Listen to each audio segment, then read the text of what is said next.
Olá, sejam muito bem-vindos ao meu canal. Aqui quem fala é Paulo Peixoto e no vídeo de hoje nós vamos comentar sobre o crime de responsabilidade do presidente da República. Solta a vinheta.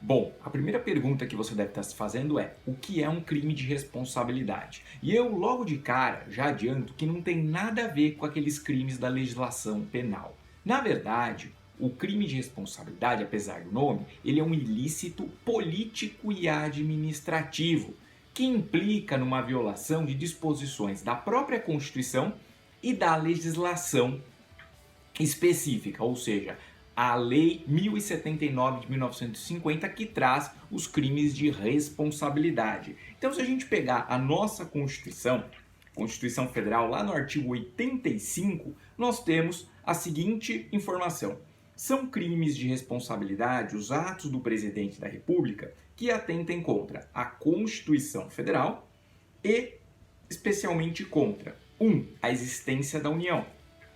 2. O livre exercício do poder legislativo, poder judiciário, Ministério Público e dos poderes constitucionais das unidades da Federação.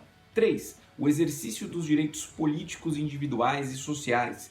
4. A segurança interna do país. 5. A probidade na administração. 6. A lei orçamentária. E 7. O cumprimento das leis e das decisões judiciais.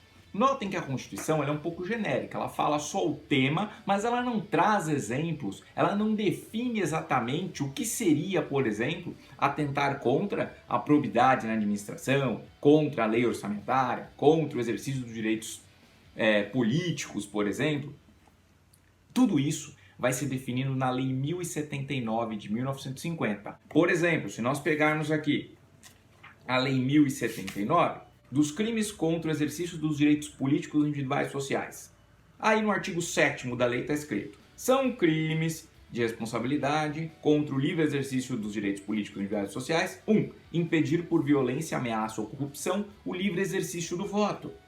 Ou então aqui, contra a segurança interna do país, tentar mudar por violência a forma de governo da República. Outro caso, contra a probidade na administração.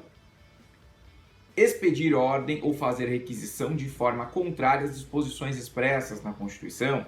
Proceder de modo incompatível com a dignidade, a honra e o decoro do cargo. São exemplos, são situações um tanto genéricas que, somente no caso concreto, é que poderão ser apuradas. E aí vem a segunda parte. Uma vez que se entenda que o presidente da República cometeu um crime de responsabilidade, qual será o passo a passo? Qual será o procedimento? Bom, é o seguinte: primeira coisa, tem que haver uma denúncia. Então, qualquer cidadão pode fazer uma petição com a narrativa, a descrição dos fatos e, obviamente, os documentos que comprovem a eventual prática desse crime de responsabilidade e vai endereçá-la ao presidente da Câmara dos Deputados. Então, qualquer cidadão, eu, vocês, se a gente tiver informação, tiver provas disso, faz a petição com toda a descrição e encaminha para a presidência da Câmara dos Deputados. Aí cabe ao presidente da Câmara, ele tem essa competência, essa função de verificar as petições. Se procede, ele pode dar andamento. Se ele entende que está mal instruída ou não preencheu algum requisito, ele já vai arquivar de vez. Mas não tem um prazo para ele analisar, não tem um prazo para ele determinar quando que vai para frente ou se eventualmente será arquivado. Fica lá e ele vai olhar um dia. Então, eu sei que é uma situação um pouco complicada, né? Mas não tem um prazo. Infelizmente, a Constituição e nem a lei traz esse prazo.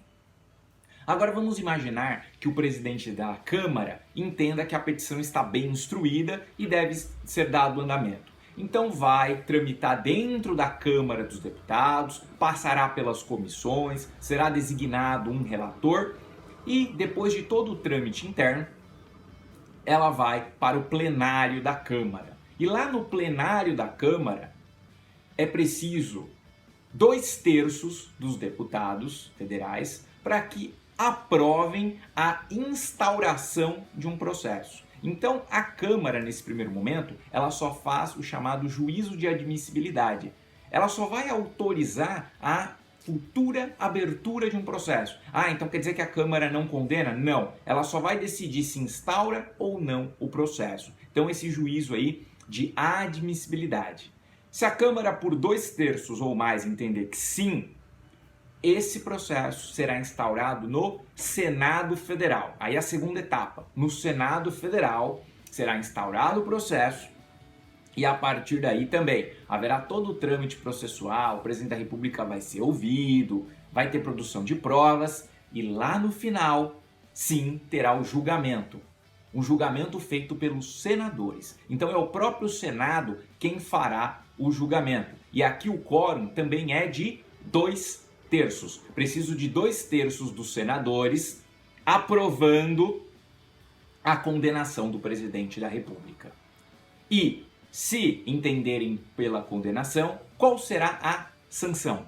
O presidente da República, então, perde o cargo e fica inabilitado por 8 anos. Perde o cargo, ou seja, sai de imediato e fica inabilitado, ou seja, não pode participar de nada na administração pública, nem municipal, nem estadual, nem federal, por 8 anos. Fica afastado da vida pública por 8 anos. Tudo bem?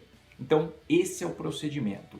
Crime de responsabilidade, ilícito político-administrativo, e aí tem esse caráter político. São políticos que julgam, são políticos que farão essa análise para saber se houve ou não o cometimento desse crime. Eu espero que vocês tenham gostado, a gente se vê num próximo vídeo. Um grande abraço e até mais!